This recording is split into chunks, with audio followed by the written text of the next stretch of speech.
Halo, berjumpa lagi dengan saya di Abang Era Channel. Channelnya berbagi ilmu dan pengalaman sehari-hari. Oke teman-teman, pada video kali ini saya ingin berbagi cara men-setting jam ya yang ada di sepeda motor. Jadi kita ketahui saat ini sepeda motor sudah dilengkapi dengan monitor digital ya yang lebih canggih daripada sebelumnya, yaitu yang analog. Jadi di monitor digital ini bisa kita lihat berbagai fungsi. Salah satunya seperti ini ya, penunjukan jam. Jadi memudahkan kita ya dalam perjalanan, kita nggak repot-repot lihat jam atau lihat HP. Kita lihat di sini saja ya. Tapi jam ini biasanya untuk sekian waktu dia akan mengalami keterlambatan ya. Jadi untuk lebih pasnya kita setting lagi ya sesuai dengan jam yang akurat. Oke, di sini display ini penunjukan jam ya sebelah kanan, dan di sini tentu penunjukan kecepatan ya, berapa kilometer per jam. Dan di bawahnya jadi lihat odometer ya, jarak yang ditempuh kendaraan selama dari baru sampai saat ini ya. Dan sebelah kiri kita lihat ini untuk indikator bahan bakar ya, dan ini empty artinya kosong, dan ini full. Oke, semua udah tahu mungkin ya. Dan di sini RPM-nya ya. Oke, jadi langsung saja ya kita coba bagaimana setting jam pada sepeda motor ini ya. Ini kalau kita lihat di bawah merek ini ada tombol kecil ya, tombol kecil. Nah, di sini bisa dibilang ini tombol menu untuk setting ya, untuk merubah tampilan di monitor. Jadi untuk setting jamnya kita perlu posisi monitor ini di posisi seperti terlihat ini ya di gambar ya, menunjukkan posisi di odometernya ya. Baru bisa kita setting. Caranya tombol yang di bawah ini kita tahan, oke, sampai berkedip angka penunjukan jam ya, sebelah kiri penunjukan jam dan sebelah kanan itu menitnya ya. Oke, setelah berkedip bisa kita tukar dengan tekan sekali-sekali ya sampai jam berapa akuratnya pada saat ini ya. Oke ya, hanya bisa kita naikkan ya, tidak bisa kita turunkan. Jadi kita naikkan terus sampai waktu yang ditentukan ya, yang mau di setting ya. Oke, kita setting di pukul 4 ya. Ini sebagai tutorial aja ya, kita setting pukul 4 ya. Oke, setelah selesai kita mau pindah ke setting menitnya yang sebelah kiri. Cukup kita tahan lagi tombol yang di bawah ini sekian detik sampai dia tidak berkedip lagi, dan berpindah ke tombol menitnya. Setelah berkedip baru kita tukar dengan menekan tombol ini lagi secara perlahan-lahan ya. Oke, kita tukar lagi satu-satu ya, tidak bisa ditahan, karena kalau ditahan dia otomatis berubah ke posisi jamnya lagi ya. Ya, tidak bisa diturunkan ya, hanya bisa dinaikkan sampai ke 60 baru dia turun lagi ke 1 ya. Kita setting terus sampai angka yang sesuai dengan jam aktual sekarang ya.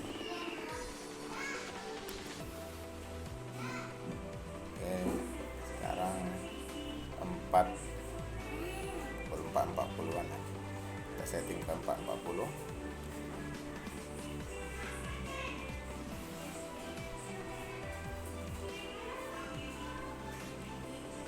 Oke. Ya, untuk setting butuh kesabaran ya. orang sabar dikasih Tuhan katanya. Oke, dapat 440 ya. Oke, untuk kembali ke settingan, misalnya setelah selesai ini kita untuk kembali ke keadaan normalnya ya, kita tekan lagi, kita tahan. Oke, setelah berhenti berkedip, udah oke. Oke, udah selesai, jamnya udah kita setting. Jadi ada lagi fungsi-fungsi di speedometer yang sekarang ya, yang digital ini banyak fungsi ya. Salah satunya seperti ini ya, kita coba ya. Nah, ini kita bisa lihat trip, dan ini 98,8 km ya tulis. Artinya ini kita bisa atur posisinya ke 0. Jadi untuk kalau kita ingin mengetahui jarak yang kita tempuh dari misalnya dari rumah atau kita menuju ke pekerjaan atau kemana, bisa kita setting 0 dulu, dan nanti setelah sampai kita bisa lihat berapa jarak yang ditempuh ya.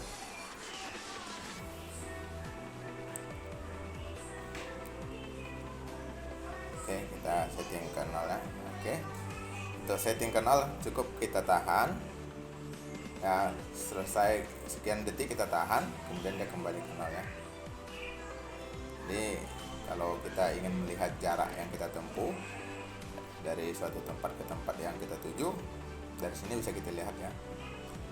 Oke, kita coba lihat fungsi lain lagi. Dan ini ada tertera F per eco ya.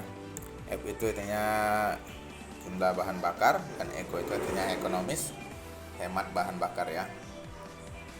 Jadi di sini bisa dilihat ya, dengan jarak tempuh 100 km dia memakan atau menghabiskan bahan bakar berapa liter ya, dengan kondisi berkendara ekonomis atau hemat ya.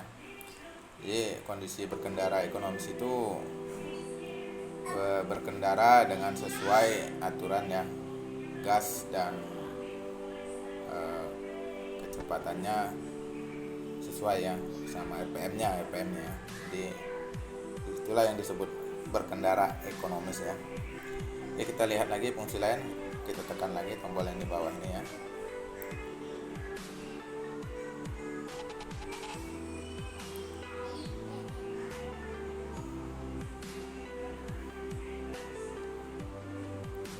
Oke, ini salah satu fungsi penting juga ya di speedometer ini. Bisa kita lihat itu ada tulisan tertera ini BAT ya, BAT, bahasa Inggrisnya BAT ya, baterai ya ini ya. Dan ini menunjukkan kondisi baterai sepeda motor ini ya. Jika di sini tertulis 12,3 ini 12,3 volt ya maksudnya. Jadi tegangan baterainya 12,3 volt. Jadi untuk keadaan ini baterai kondisinya bagus ya. Jadi untuk suatu tegangan baterai yang bagus, dia berada di 12 volt lebih ya. Dan jika dia berada di 12 volt, di bawah 12 volt, artinya baterai udah mulai soak atau bisa dibilang rusak ya. Jadi untuk baterai ini dia memakai baterai kering ya untuk sepeda motor ini ya. Baterai kering itu bisa kita cas ya. Kalau memang dia telah menunjukkan tegangan di bawah 12 volt, bisa kita cas, kita buka, kita cas saja ke tempat pengecasan baterai ya, kalau kita nggak ada cas sendiri. Jadi sungguh sangat membantu ini. Kita tidak perlu capek-capek buka baterai, ukur, bawa ke tukang cas baterai atau kayak mana. Hanya kita lihat dari sini aja untuk melihat kondisi baterainya bagus atau tidak. Jadi kita tidak salah menganalisa ya. Oke. Jadi ada satu lagi nih fungsinya, kita ada BL03 ini fungsinya hanya untuk merubah kontras layarnya aja ya, lebih terang dan atau lebih redup. Dia ada 3 pilihan saja tuh ya. Oke, kita lihat lagi ya. Oke, kalau kita mau lihat kita tekan Udah berkedip baru kita tukar. 1 ya agak redup, 2 agak terang, 3 lebih terang lagi ya. Itu saja. Semoga video ini berguna bagi kita semua. Yang tidak tahu jadi tahu, walaupun sepele sebenarnya sangat berguna bagi kita ya. Sekian, terima kasih. Sampai jumpa lagi di video-video berikutnya. Please subscribe ya dan like video kami agar kami tetap dapat membuat video-video baru selanjutnya. Terima kasih. Salam jumpa, salam sehat selalu.